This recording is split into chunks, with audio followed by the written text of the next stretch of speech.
Hello, everyone, and welcome to Got a Problem with Your Knee? Ask Dr. P. My name is Adam. I'm a VFit specialist at Victory in Motion, the home of knee repair, not knee replacement.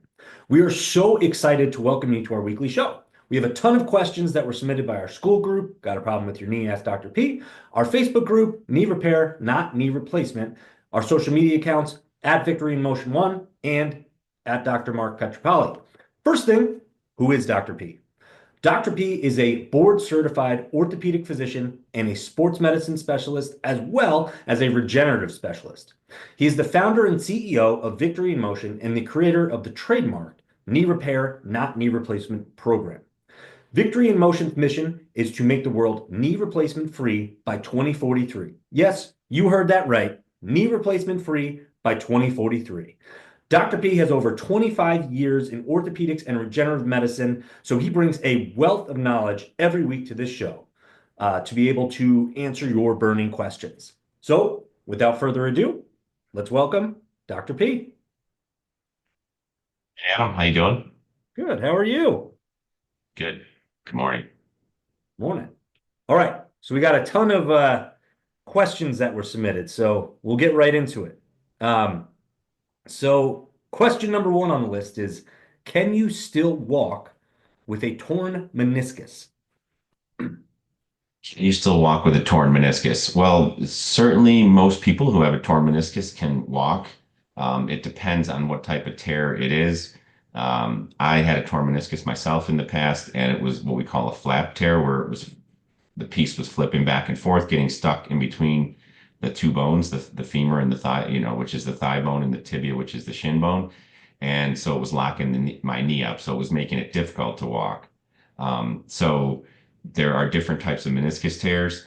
And if it's more of a frayed or degenerative meniscus tear, most people can walk and they may have some pain. They may not have pain. They may not even know it. Um, and you'd be surprised. Sometimes meniscus tears that are not going to heal on their own and might still need surgery, people can walk fine on. But then if you squat or you kneel or you twist or you turn, sometimes you got to be worried about that piece flipping up or tearing worse. So I don't know if that was what the person who asked the question wanted, but that's kind of how I'm interpreting it. Yeah, so it just kind of depends on the type of meniscus tear and the severity and all that jazz. So do you mean do can you walk or should you walk? Because yes, you can Okay. walk, but the next question is should you walk? All right, great Okay, follow-up.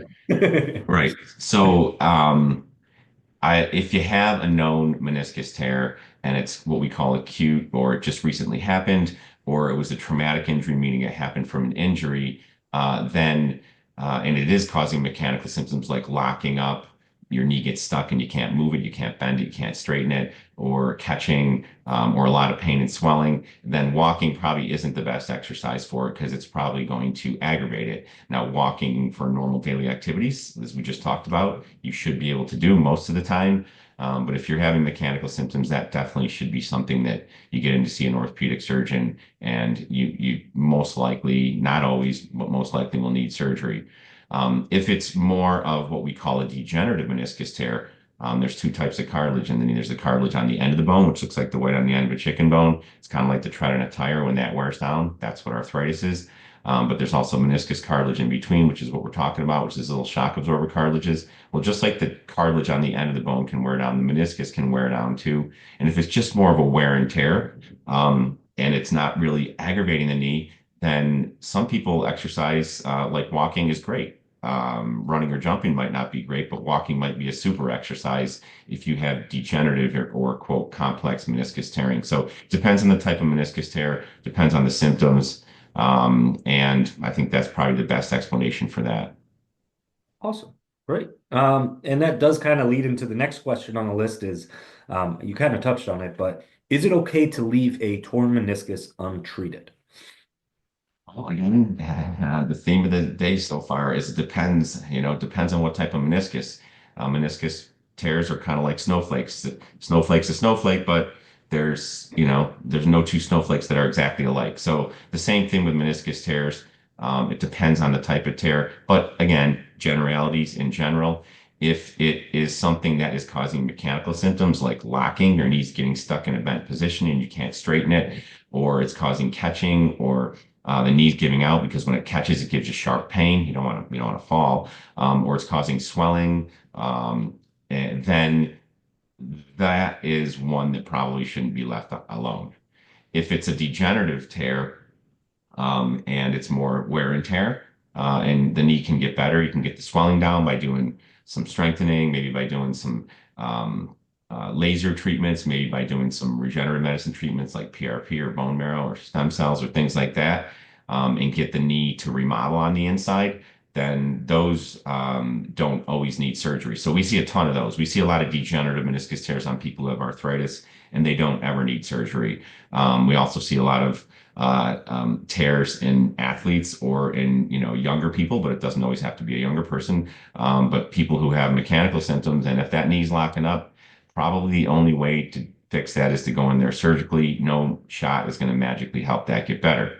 Now, there are some weird instances, which I've actually done a couple social media posts on recently, where you can sometimes have a tear that's unstable, a flap that's flipping back and forth, and then it flips underneath the meniscus and kind of gets stuck there and scars down, and it's not flipping back and forth and getting caught anymore.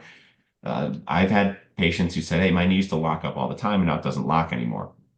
That can happen. The problem with not taking care of that flap that might have flipped underneath or it might have broke off and got loose is that it can cause sometimes problems down the road, or it can cause abnormal forces across that meniscus, which can therefore cause abnormal forces on the cartilage on the end of the bone, which is like the tread on a tire, and cause that tread to wear down faster, which is what arthritis is. So, not taking proper care of a meniscus tear can still lead to arthritis, even if the quote locking goes away. Gotcha. All right. So the next question is, and again, you touched on this a little bit, but is meniscus surgery worth it? So um, I'll just kind of let you expand on that a little bit. I had done, and it was definitely worth it because my knee was locking up and I couldn't do anything. I couldn't even walk without it catching and locking and almost falling. So it's absolutely worth it in some circumstances. Now, in a case where it's locking or mechanical symptoms, all those things we just talked about, swelling, pain, it's almost always worth it. Now, does it always work 100% of the time? No, but probably at least 85 to 95% of the time, it's going to make that person better, probably closer to 90 plus, if that's all that's wrong with the knee, if it's just an isolated meniscus tear. Now, is it worth repairing a meniscus is a whole different ballgame. The meniscus doesn't have a very good blood supply. That's why it doesn't heal very well in the first place. But once you lose it, then you lose some of your shock absorber, and you're more likely to go on to need to get arthritis and need a knee replacement, which we're trying to prevent.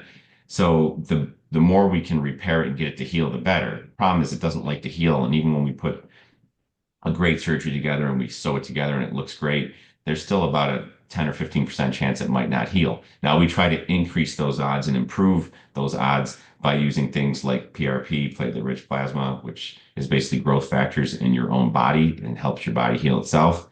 Stem cells or bone marrow cells, which has stem cells and other cells that help the stem cells, which can help heal. Laser treatments can increase blood flow. The meniscus doesn't have very good blood flow, so it helps with that. So there's a lot of different things we can do to try to increase the chances of that meniscus healing. Now, if it heals, it's totally worth it because you preserved your shock absorber. If it doesn't heal, you can still go in there and trim out the torn piece. But we have, knock on wood, pretty darn good results using repair and also regenerative medicine techniques, lasers, things like that. But it's not 100%.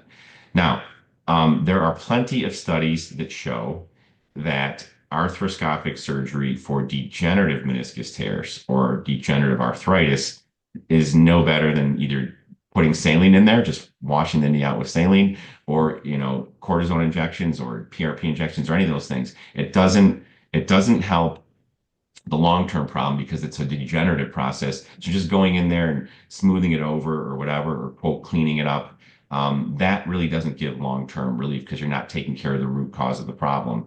So there's a lot of studies that show that arthroscopic surgery for a degenerative meniscus tear, which is just wear and tear and is not causing any locking or mechanical symptoms, really doesn't have a long-term benefit. And frankly, that is why insurance companies a lot of times will not pay for surgery, arthroscopic surgery on a quote degenerative meniscus tear. So we always like to see if the patient's having locking or catching or mechanical symptoms or definite tenderness right on that joint line where the meniscus is, or what we call positive McMurray test, where we twist and turn the knee and they have pain specific to that meniscus, not just diffuse generalized pain in the knee. So there's a lot of things we check to make sure we think the surgery will help. But frankly, there's a lot of meniscus tears that don't need surgery. Gotcha. All right. Um, Backing away from just specifically the meniscus and to the full knee, how the question was, how do I know if my knee pain is serious? How do I know if my knee pain is serious? Well, I think if you're having locking in your knee, you're having really severe pain, you're having significant swelling. How about redness or fever? That could be a sign of an infection. That would be a really bad thing. But the best way to know is to go see a trained medical specialist. Obviously, I've been to 4 years of medical school, 5 years of orthopedic surgery residency, 1 year of sports medicine training, and then 26 years in practice. So I'm trained. This is what I do. This is what we do as healthcare practitioners like you and I. We're trained not only in school, but also experience-wise to recognize if something is serious or not. So if your pain doesn't, if you have all those symptoms I was just talking about, get in immediately or call. Sometimes even if you have a fever and your knee's real red and you can't get into a medical office or an orthopedic office, go to the emergency room because that could be a sign of an infection. But if you're exercising and you have knee pain and it lasts 48 hours and then knee pain goes away, that's probably just normal exercise soreness. But if you're exercising and your pain sticks around for 3 days, 4 days, 5 days, 10 days, you probably should get in. But I think the best way to know if it's serious is to see someone who's trained to do that. You might know that your plumbing isn't working great, but if you're not trained as a plumber, so you can kind of have an idea if your plumbing's not working great. And then, if you call a plumber, they're going to tell you for sure if it's serious or not. If it's just your drain needs to be snaked out, it's one thing versus, your plumbing is all rotted out and you need to get a whole new, all your plumbing needs to be replaced. Completely different, but you need a plumber usually to tell you that. Gotcha. All right. Um, I guess that also feeds into this other question. What is a red flag when it comes to knee pain? Obviously, if you have some of those symptoms you were talking about, that's a red flag, but anything else you want to expand on that topic? Red flag if you have knee pain. I mean, some of the biggest red flags are, speaking of red, if your knee is red and warm and swollen, and you might have a fever or you had a cut near your knee and now it's red and swollen. I mean, infection is a major issue. And if your knee gets infected, that is going to need surgery. The only way to want to get the infection out of there is to go in there arthroscopically and wash the knee out. Sometimes it even requires opening the entire knee up with a big incision, but most of the time you might require several surgeries, washing the knee out arthroscopically, cleaning it out, and then you'd have to be on IV antibiotics, usually for 6 weeks. And when you get an infection in your knee, the infection causes your cartilage to wear down. It breaks it down. And that's another cause of arthritis. So you get an infection in your knee. It's literally, hours matter, minutes matter, hours matter for sure. Because that infection is going to wear down that cartilage in your knee. And you're going to, even once the infection goes away, now you're going to have arthritis in your knee and you're going to have symptoms. So the quicker you get that infection out of there and prevent the cartilage from wearing down, the better. So to me, that's kind of like the biggest thing. I mean, if you are skiing or you're playing soccer or you fall off a roof and all of a sudden, you land on your knee or you land awkwardly on your leg and now, you have a little soreness in your knee. and it goes away after, a day or so. That happens to people all the time. That we bump our knee on a corner of a table. That stuff happens, right? But if it is like 5, 6, 7, 8, 9, 10 out of 10 pain, you might want to get in immediately. So the higher the pain, the more of a red flag, I would say, by far. The longer the pain lasts and doesn't get better, the more of a red flag. And the kind of the higher the trauma, you fall off a roof, and your knee swells up. There's a good chance you might have broke something in there, and the only way to know that is an X-ray and getting checked out. And the other thing that's sometimes tricky is with a sports injury or a ski injury. We just had a patient, we did an ACL surgery on a bear, bridge enhanced ACL restoration repair surgery on their ACL. And he was skiing, twisted his knee, felt a pop. So that hurt quite a bit. But after that, it didn't hurt as much. Like he tore his ACL and he had some swelling, but then the knee didn't feel too bad. So we hear this all the time. I hate to say this, but we hear this all the time from people in Canada because they don't have the access to the more immediate care like we do here in the United States. And every healthcare system, including the US, has issues with it. But in Canada, it just seems like we have a lot of patients from Canada who come to see us because we're not that far from Canada. And they're told, oh, it's okay, you're fine, or don't go in to be seen, just see how it goes. And then months later, their knee starts giving out on them. And when their knee gives out, then they tear their meniscus and make things worse, or they're not eligible for some of these more cutting edge treatments like bear surgery because they waited too long. So, if you feel a pop in your knee when you're skiing and you go down, and yeah, you get up and maybe make it down and it swells up for a day or two, then it starts feeling better. You probably still had a significant injury to that knee and you should get checked out. And even if you don't, great, you got checked out and you're fine. But a loud pop is usually not a good thing, usually. Yeah. So why is it that sometimes with ACL tears, like what you're talking about, you'll feel that pain initially, but then you don't necessarily feel pain the days after, if that made sense. Well, it depends on how bad of a tear it is, et cetera. But when the ACL tears, it's kind of like a rope. So it tears, and obviously there's nerve fibers and blood vessels and cells in there. But the nerve fibers, if a ligament tears or sprains, it's going to hurt. So you get that initial hurt. Okay, Mhm. now interestingly, these raw edges are not rubbing against each other anymore because they're just flopping around in the knee because your knee is filled with fluid. Now they do bleed. So when they bleed, you get swelling in your knee, and swelling hurts in and of itself. But if you work on your range of motion and your swelling goes down over the course of a few days, you're not going to have that much pain because the two ends of the ligament aren't even rubbing or anything anymore, and that initial pain from the nerves tearing goes away. So if you haven't had any other injury to the knee, like a meniscus tear or anything else, it'll start feeling better. The problem is usually it starts feeling better and I'm doing great, and then they try to go like play soccer again or play basketball, anything that's cutting or pivoting. And if you don't have that ACL in there, even if you don't have pain, it's unstable. So your knee gives out, and you might not have pain when it gives out, but you might know there's something wrong, or you might have pain when it gives out. It might swell up again, or you might tear something worse in there, like the meniscus. Also, you might not have had a full ACL tear, so it might not have bled that much.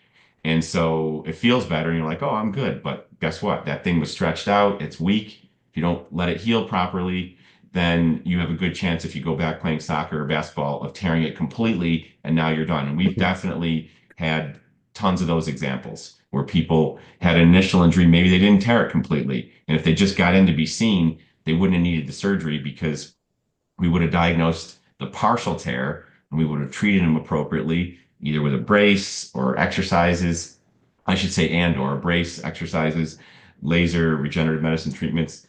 Um, we can get a lot of partial ACL tears to heal without needing surgery. Fantastic. Awesome. Um, in your experience, and we went over your 25 years of experience in orthopedics and sports medicine. What 26, but who's counting? 26? Yeah, that's true. Uh, I wrote it down wrong. My Oh, apologies. it's actually it's almost 27, frankly. Oh, shoot. I'm behind. So what are the, I guess, four most common causes of knee pain that you have seen? Foremost common causes of knee pain. It kind of depends on age, but I'm going to say arthritis is by far number one. Mhm. And that is usually, 40, 50, 60 and above. But arthritis is by far number one. Number two, um, probably meniscus tears. And a close number three is MCL sprains, medial collateral ligament sprains. So we've talked about arthritis already. We've talked about ACL tears. Um, we've talked about meniscus tears.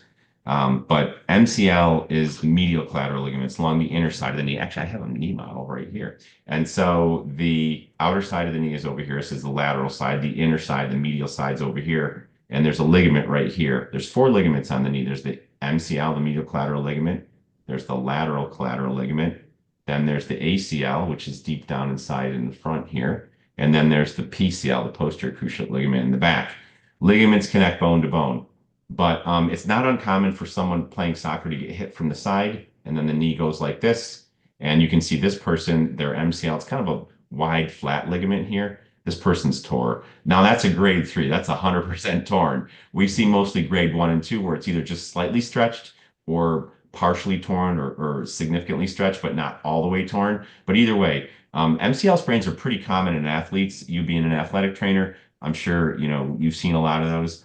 So I'm going to say arthritis, meniscus tears, MCL sprains, and then the next most common is probably like a tendonitis type thing or a bursitis thing, like an overuse thing. So a tendon, well, here's some tendons right here. So there's your quadriceps tendon, which connects your quad muscles to your kneecap. And then there's your patellar tendon, which connects, it's basically an extension of your whole quadriceps tendon coming all the way down, but your kneecap is here, your patella. So we call this the patellar tendon. Tendons connect muscle to bone, whereas ligaments connect bone to bone. So people get tendonitis, inflammation of a tendon. They get strains of a tendon. They can get tears of a tendon. So we see a lot of overuse injuries, tendonitis, or what we call tendinosis, which is wear and tear. Those are probably the four most common. But if from your recollection, what would you say as well, Adam? From my experience, Yeah. um, well, as an athletic trainer, I don't see much in terms of arthritis. Now I do because working in office a little more, but probably for me, it's as an athletic trainer, the top of the list was actually be those tendinopathies, tendinoses, um, and then that would probably be followed by MCL, LCL in that area. So those two would flip-flop, and then I mean, soft tissue injuries would be around there as well. So probably soft tissue, tendinopathies, tendinoses, MCL, LCL would probably be at this one, and then ACL would be number 4 on that list. So um, I had an unlucky start to my career with ACL tears when I was a student, and it was pretty much in one semester. This is not a joke. In one semester, in my internship years, I saw 7 ACL tears Oh, wow. at one Were they more school. fe were they more female than male? It was a dead well, it wasn't a dead split. I want to say it was 4 males and 3 females. And they were all 5 out of 7 were on our turf field that got replaced that summer. Um, and the other 2 were actually um, people just like playing in the gym, just like playing basketball. One person was just like running across the floor and tore their ACL. It was nuts. But yeah, so I'm bad luck. But they all That's got good. taken care of really well. So, Good. um, so that would be mine. So speaking on those common causes of knee pain, obviously you were the founder and CEO of Victory in Motion and the person who trademarked and created the knee repair, not knee replacement program. So, um, what out of those can the knee repair, not knee replacement program help? Single thing, all that stuff. Everything. We see a lot of arthritis, but the principles of the knee repair, not knee replacement, are, just in general, decreasing inflammation throughout the whole body.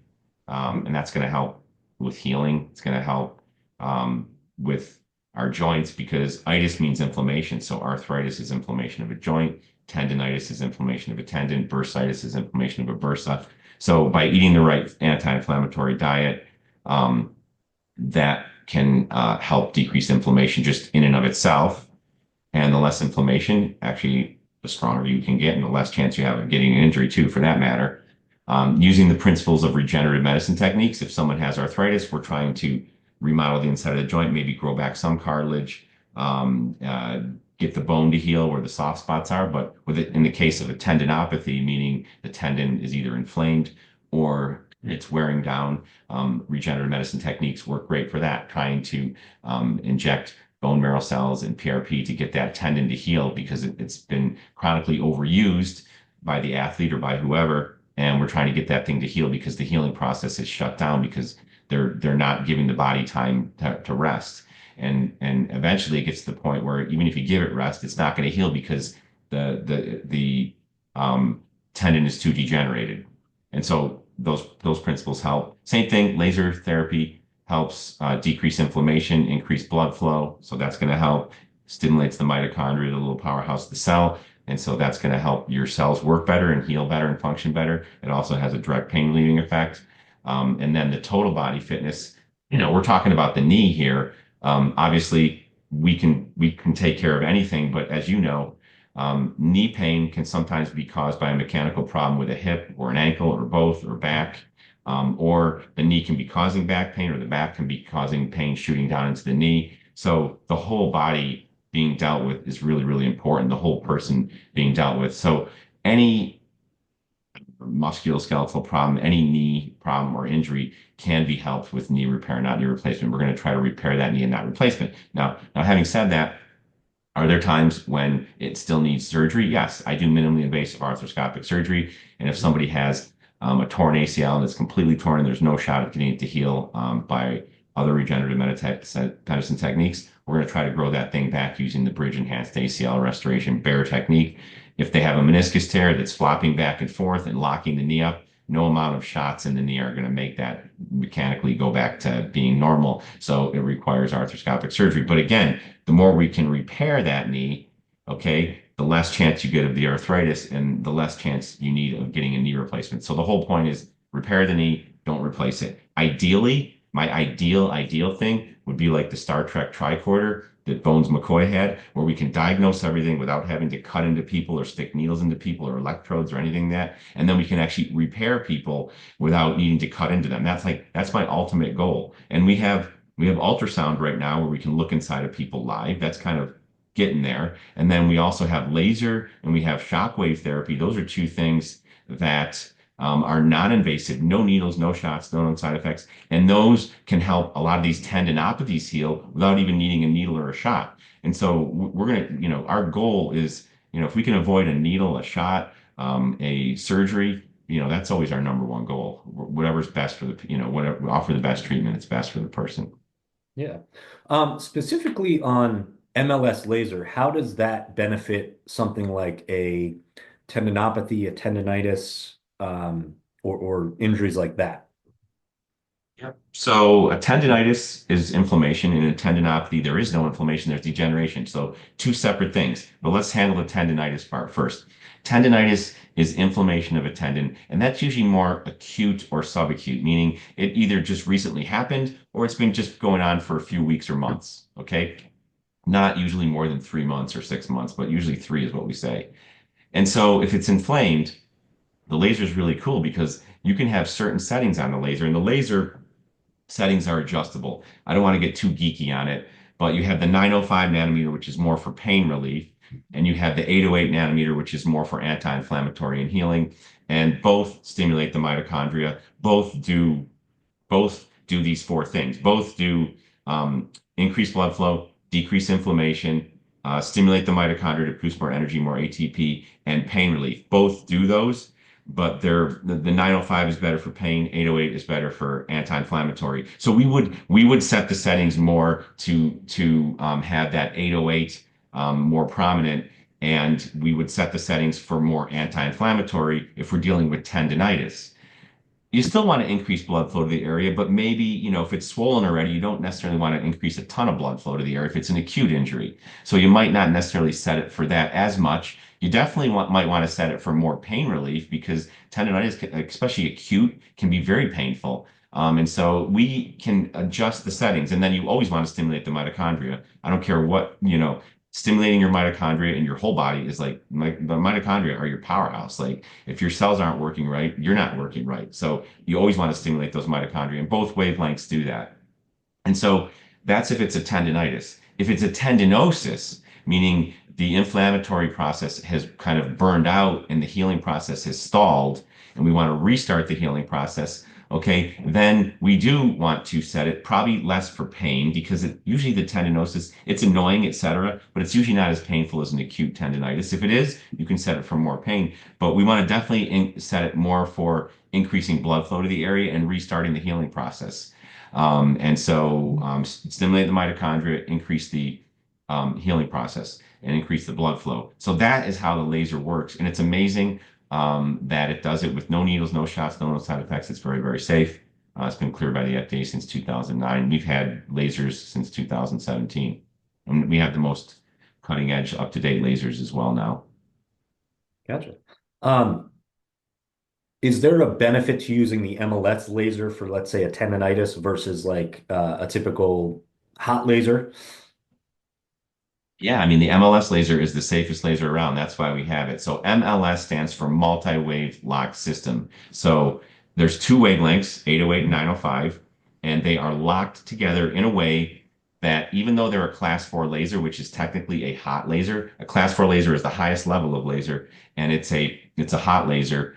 And but the MLS is a patented system that it's a hot laser that presents like a cold laser. So you can shine it on someone all day long and get the benefits from the highest class laser there is, but with no risk of burning somebody, which is an amazing thing. So in that regard, yeah, MLS laser is always better.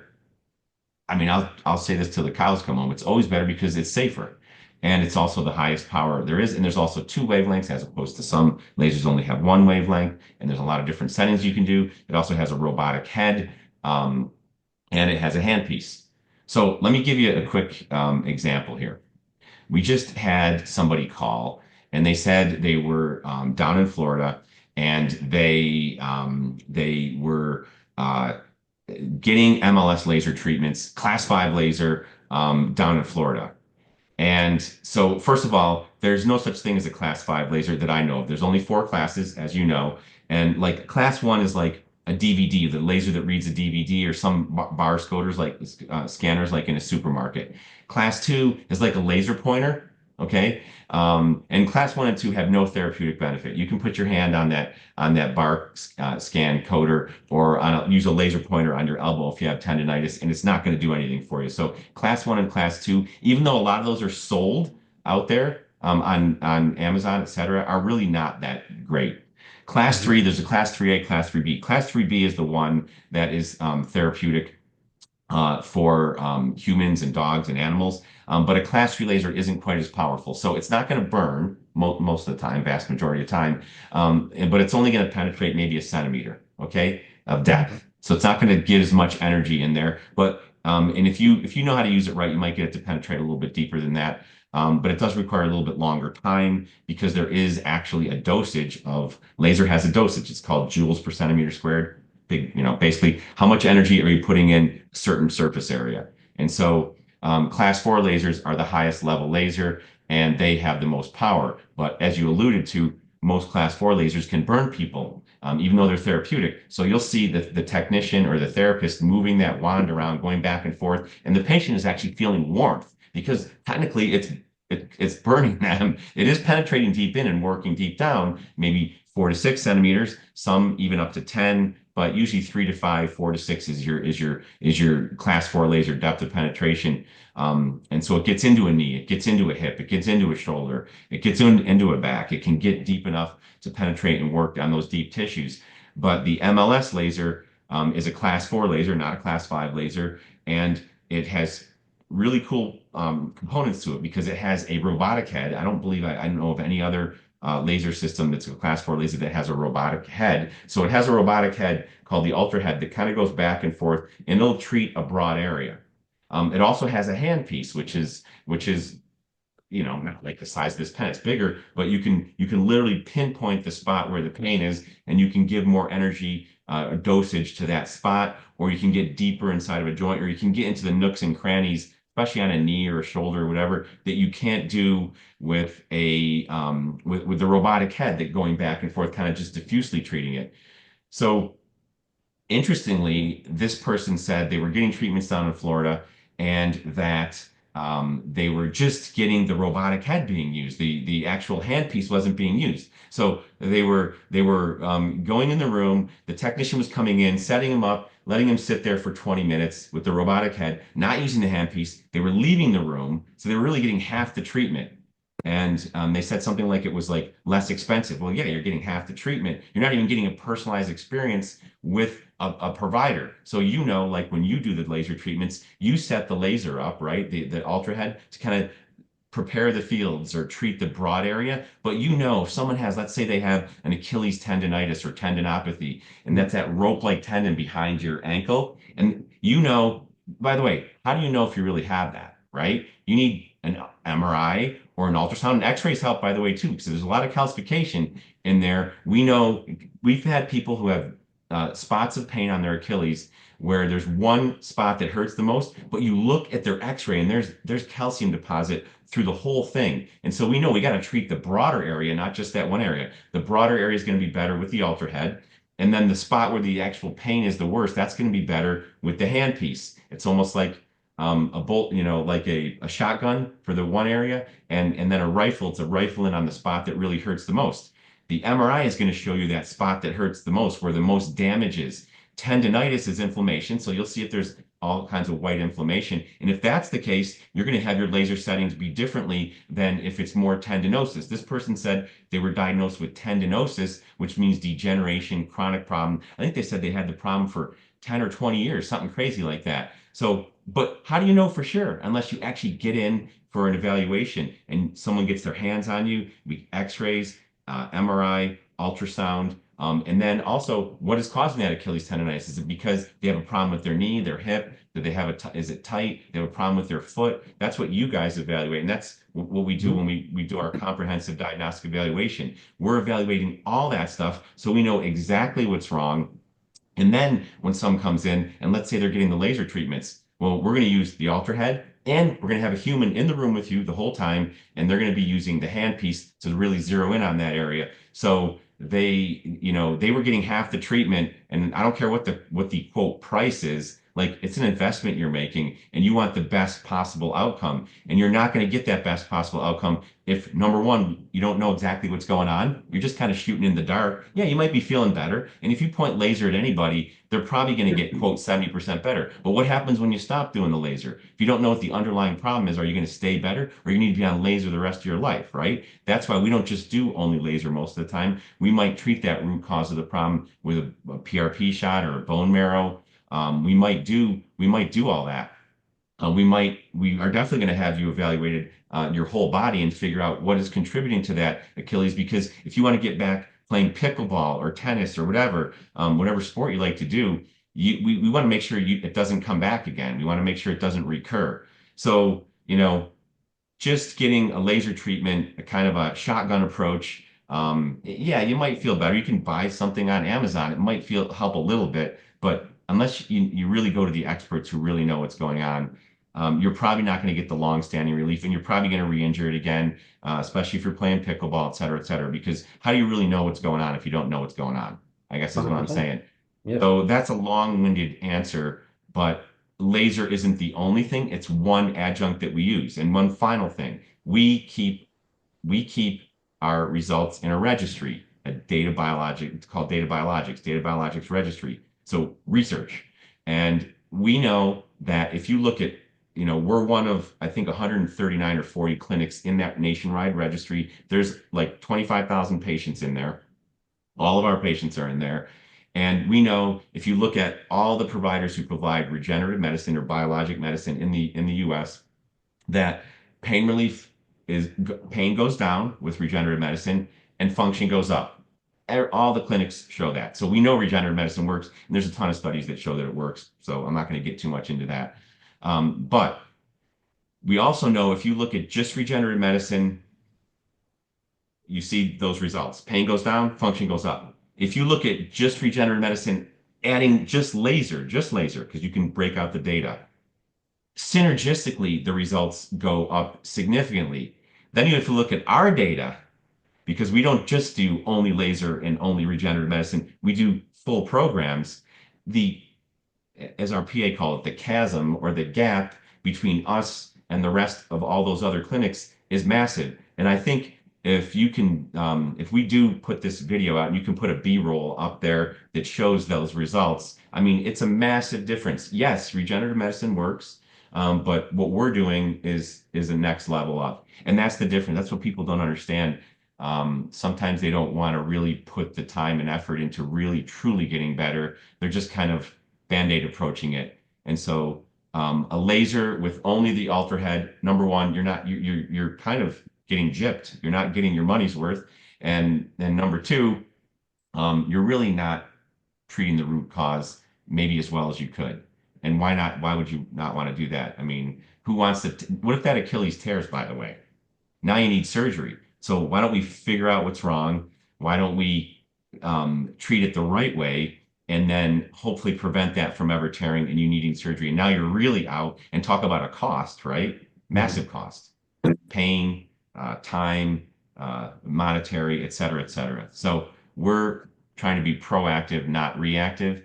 And sometimes that's hard for patients to understand because they have been trained on the standard quote medical system where you treat after the fact. Like there's ways to prevent Achilles tendonitis and tendinosis in the first place, right? Medicine should be concentrating on that versus treating after the fact, but also treating after the fact. How about getting it fixed the right way and then preventing it from ever happening again? And that's where we are with a lot of people. It's hard to get people to go toward completely preventive when they have zero symptoms. We're working toward that. We're trying. But once they have symptoms, man, there's plenty of ways we can be proactive and preventive in the long run. Yeah, absolutely. Well, thanks for that. Um, let me see. Um, a little bit more back to arthritis specifically. Does arthritis hurt every day? No, it doesn't hurt every day for most people. Some people, yes. Some people, yes. Some people, no. That is an interesting question. But the typical way arthritis usually works is this. Uh, in the morning, the person wakes up, and we'll just talk about the knee, for instance. So, arthritis is when the cartilage on the end of the bone wears down, kind of like the tread on a tire. And that's what arthritis is. We have cartilage on the end of our bone, looks like the white on the end of a chicken bone. And so, when that wears down, that can cause inflammation within the joint. It can also cause stress or microfracturing, soft spots in the bone, because as the cartilage wears down, more and more force gets transmitted to the bone underneath and the bone starts to break down faster than the body can heal itself, and you get these stress or microfractures. And bone has millions of pressure sensitive nerve fibers. So that is usually when people say they have bone pain, I used to kind of not believe them, but that is what bone pain is. And that can be more constant. Not always, because it's definitely worse with activity, but that can be more constant. And that can be the pain deep down inside that people come tell you, I have this deep down bone pain. But usually, typically, what happens is there's some swelling and stiffness in the knee. And when you wake up in the morning, it's stiff. It's stiffer than normal. When we all wake up in the morning, our joints are a little stiffer because we haven't been moving. But with an arthritic person, it's more stiff. When you get moving throughout the day, once you get moving, it doesn't feel so bad, and you start to forget about it. Then by the end of the day, you've been up on it, you've been beating it up a little bit. It starts to swell a little bit. It's sore, and so by the end of the day, it's usually sore and swollen. And by the time you get in bed at night, you're not thinking about anything else other than that, than that swelling and pain in your knee, and it hurts. And sometimes it causes people to not sleep very well. So, but does it hurt every day? Some people, yes. Some people, no. Um, and we have tons of people with arthritis who it doesn't hurt any days because we've taken care of them and gotten them to where they don't have any pain. So just because you have arthritis doesn't mean you have to have pain. Here's another great example. I see patients all the time, and they might say, "Hey, my left knee is killing me." And we'll get an x-ray, and it shows a little narrowing of that space where the cartilage is wearing down, but it's not bone on bone. Now, interestingly, we always get x-rays of both sides to compare, and you look at their other knee, and this is not infrequent, and it has worse arthritis, or it might even be bone on bone, and they had no pain in that knee. And they're like, oh, I don't have any arthritis in that knee. Well, you do, but you don't have pain in that knee. Why do I have pain in the other knee? Well, it might be some meniscus tearing, but a lot of times it's the bone. They have stress or microfracturing the bone, which you can't see on an x-ray. You can only see that on an MRI. And so we need to get an MRI to see if that's what's going on. But I have done, I had a patient who famously had that exact problem. And I, at no cost, because we have our own MRI, I said, I'm going to MRI your other knee that's bone on bone and see if there's any stress microfracturing. Because the one knee that had pain and didn't have a ton of arthritis had some significant soft spots or stress microfracturing in the bone. Interestingly, almost none in the knee that was bone on bone. So again, the bone tends to be what causes the pain with arthritis, and that's why, oh, my doctor said I got, x-rays and my x-rays look fine. Well, you can't see what's going on in the undersurface of the bone, in the subchondral bone under the cartilage, without an MRI. So yeah, the MRI is going to show arthritis and probably the meniscus is a mess, et cetera, et cetera. I get that, but there's no other way that I know of to really truly assess for the stress microfracturing other than a radioactive bone scan or what we call a SPECT scan. Those are rare instances that we'll use those, but they're not as specific as an MRI. Gotcha. Um, I guess kind of curtailing off of that too. Um, the question was, how can I stop my arthritis from getting worse? And I think reason why I'm skipping ahead to that one is because you talked about the bone pain a little bit. So, um, yeah. How can I help my arthritis from getting worse? I think the first thing is getting back to that other person from Florida is how do we really know what's going on until we know what's going on? And I think Mhm. that's something that we do that a lot of places I don't think really do enough. They just assume, and the system tells people, oh, don't get an x-ray, don't get an MRI, don't get all these things. They're expensive. They're not that expensive compared to buying a car or all these other things. And don't you really like, you would spend the money, to figure out what's wrong with the, gas system in your house for your furnace, right? You're not going to just say, oh, I think it's okay, or it's this or that. You smell gas, like you're going to have to figure that out. So if you're having pain and you've been told it's arthritis, and yeah, maybe you had an x-ray and maybe the x-ray does show some narrowing, but even arthritis on an x-ray, is it coming more from the bone? Is it coming more from the meniscus? Is it coming more from just the inside of the joint? Is it frankly coming from the back or somewhere else, right? So that's why again, I'm going to harp on this precision diagnostics that we do, this comprehensive diagnostic evaluation.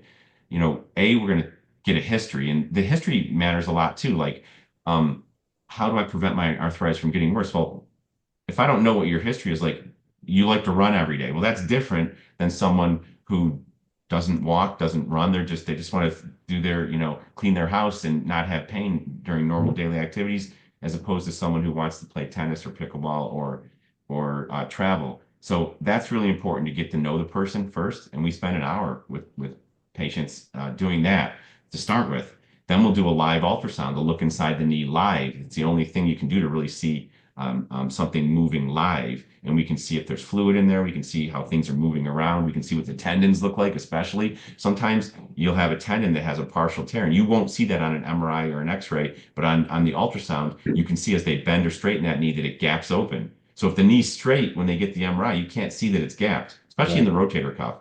But when they move it, you see it open up, and you're like, oh, there's a partial tear there, or maybe even a full tear that wasn't seen on the MRI. Ultrasound's important. MRI is important for the reasons I just talked about. If you have a problem in the bone, that's a completely different thing than if there's not a problem in the bone. And the good news is we can treat the problem in the bone, get it to heal, and prevent you from needing knee replacement. Dr. Hernigo did that in the 1990s and early 2000s by injecting stem cells, get them from the pelvis, where they're good as you get older. And as we get older, we don't have as many good stem cells, repair cells in our arms and our legs, especially in the knee. So we inject those good cells where there's no good cells, and it's like reseeding the area. And he had 82% of people who got that didn't need a knee replacement for 10, 15, 20 years. So you don't always need a knee replacement. And so I guess the point is figuring out what's wrong first.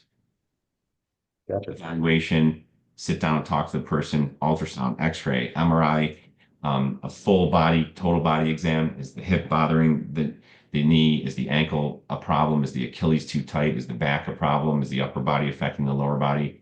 Getting all that figured out and then coming up with a specific plan for you. That's how we can prevent your arthritis from getting worse. I can't give a generic answer to that because, I mean, losing weight can help, right? Because in part of our programs, we assess that. Can we lose weight? Can we lose fat? Can we lose inflammation? Are you on the right diet? Oh, I'm on a carnivore diet. I know that's the best diet because my doctor told me I need a lot of protein. How do you know that? Your genetics might not say that. So we do genetic testing to figure out what the best diet really is for you and decrease that inflammation in your body, which can help, frankly, your heart disease, your prevent cancer, help diabetes, all those other things as well.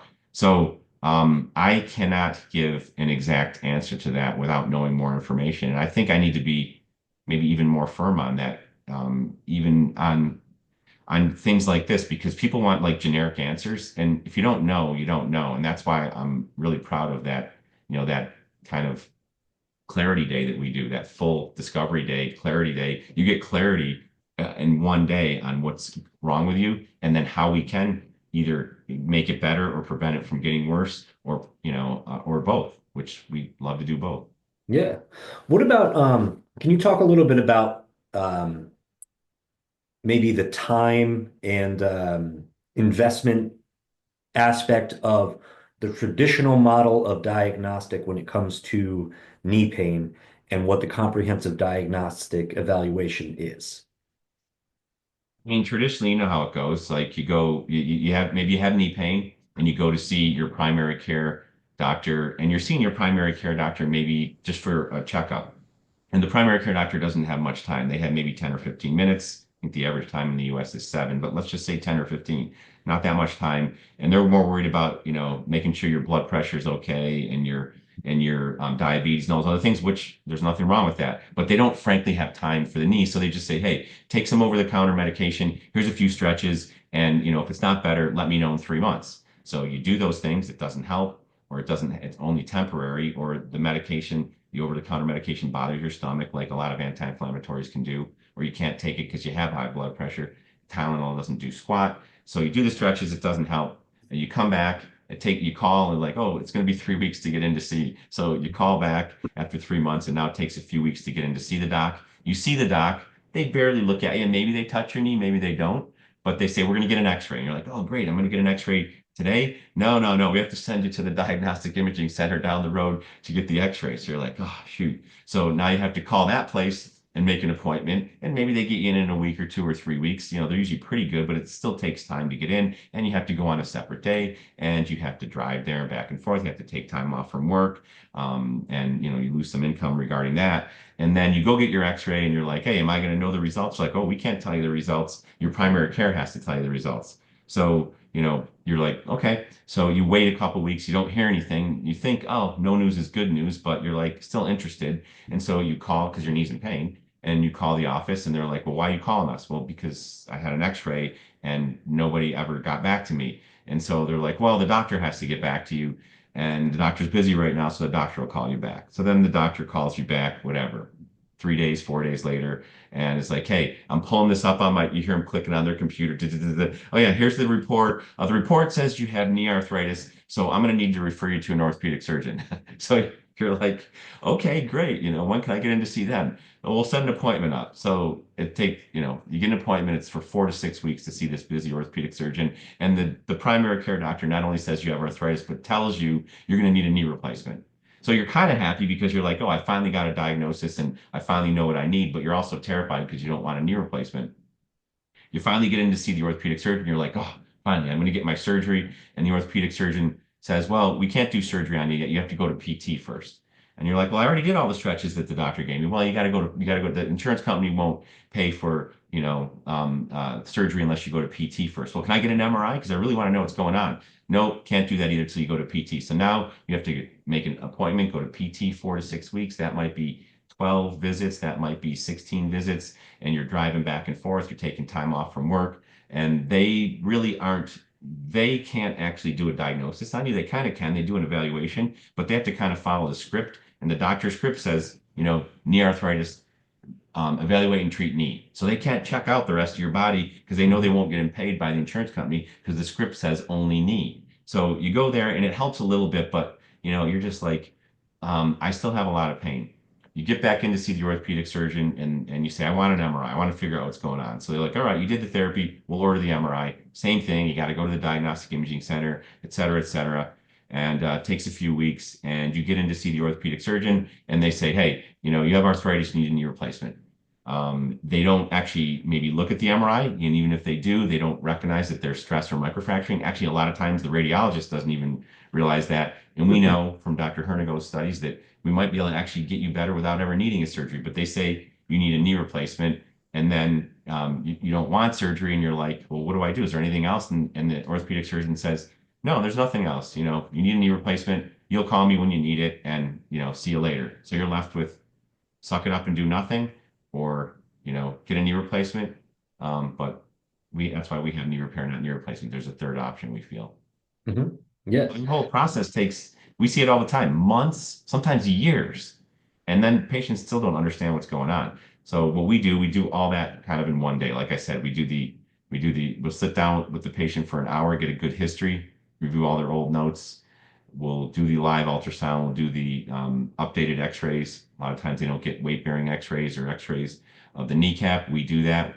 We get an MRI to make sure we can check out everything, but especially the bone underneath the cartilage to see if that's an area we can repair. If we can, usually really good results.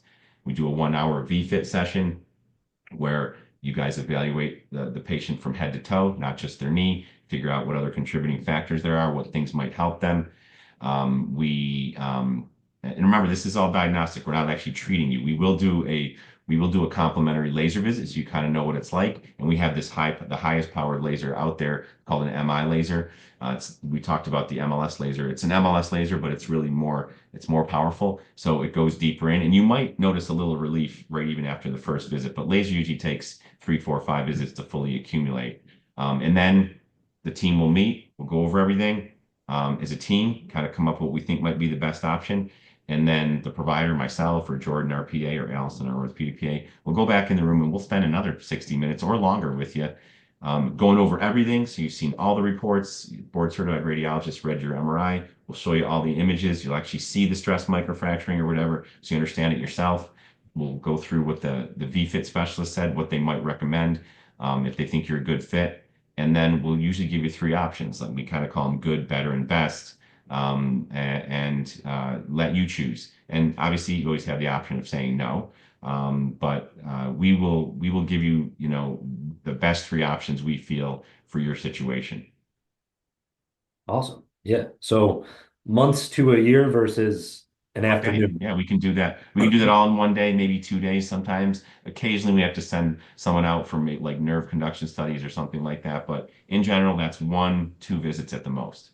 Wow. Big difference there And by for the sure. way, if we can't figure out what is wrong, we will give people their investment back because there is not a pocket cost in this because, as you know, the insurance companies will usually not allow all this stuff to get done in one day. So we charge a very fair 1 day investment for that. And then there are a few codes on there that people can submit to their own insurance company to get reimbursed on.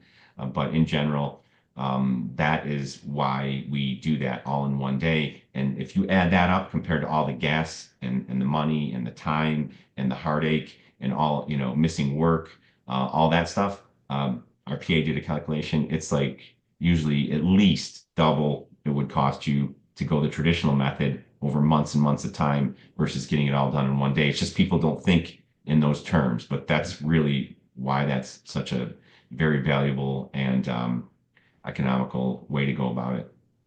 Absolutely. Yeah. One last question. This was the more The peanut interesting butter part. question again? Is it about peanut butter like last week? The It's last not question was about peanut peanut butter, butter. but very close. It is coffee good for arthritis? Oh, wow. Okay. Coffee does have some anti-inflammatory factors in it. So black coffee, especially, because if you're putting sugar, tons of sugar or sugar, creamer in there that has a bunch of sugar, then you're going to get inflammation. So it's not going to be good. So any sugar in your coffee, bad.